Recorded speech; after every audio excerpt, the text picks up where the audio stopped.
Sa ibang balita, binigyang diin ni Senate President Cheese Escudero na under oath kaya maaring magamit laban kay dating Pangulong Rodrigo Duterte ang mga inamin niya sa Senado kaugnay ng kanyang drug war.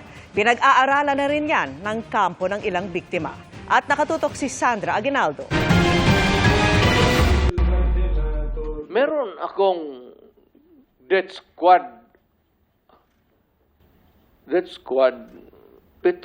pero hindi yung mga pulis. Sila rin yung mga gangster.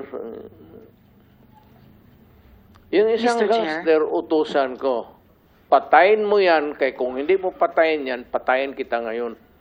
Ang sinabi ko, ganito, prangkahan tayo, encourage the criminals to fight. Encourage them to draw their guns. Para kay Senate President Francis Escudero, marami sa mga nasabi ni dating Pangulong Rodrigo Duterte sa Senado kahapon narinig na noong Pangulo pa siya. Pero may malaki pa rin daw kaibahan dahil under oath o pinanumpaan ang mga sinabi ni Duterte sa Senado kahapon.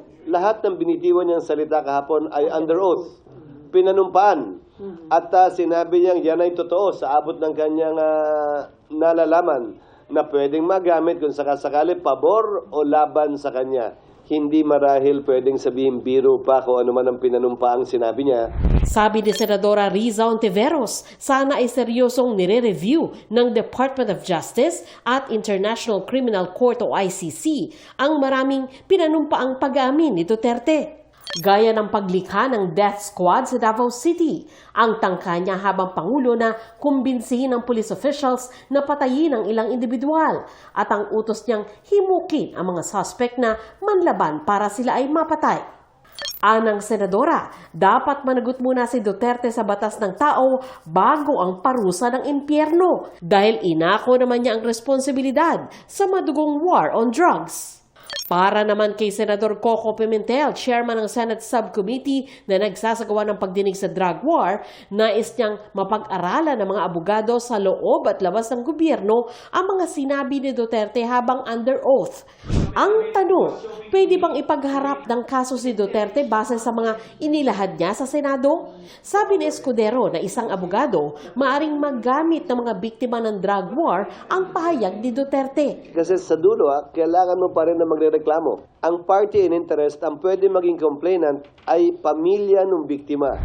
Ilang kaanak ng drug war victims mula sa grupong Project Paghilom ang dumalo sa pagdinig. Kasama si Randy De Los Santos, tiyuhin ni Kian De Los Santos na nasawi sa kasagsagan ng kampanya kontra droga.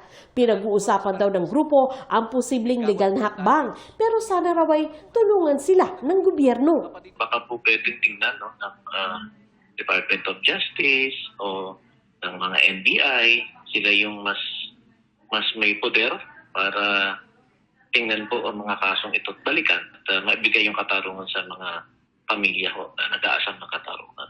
Sa panayam ng DZWB, sinabi ni Commission on Human Rights Chairperson Richard Palpalatok na hanggang ngayon, pinahihirapan sila ng PNP sa hinihingi nilang records kaugnay sa drug war.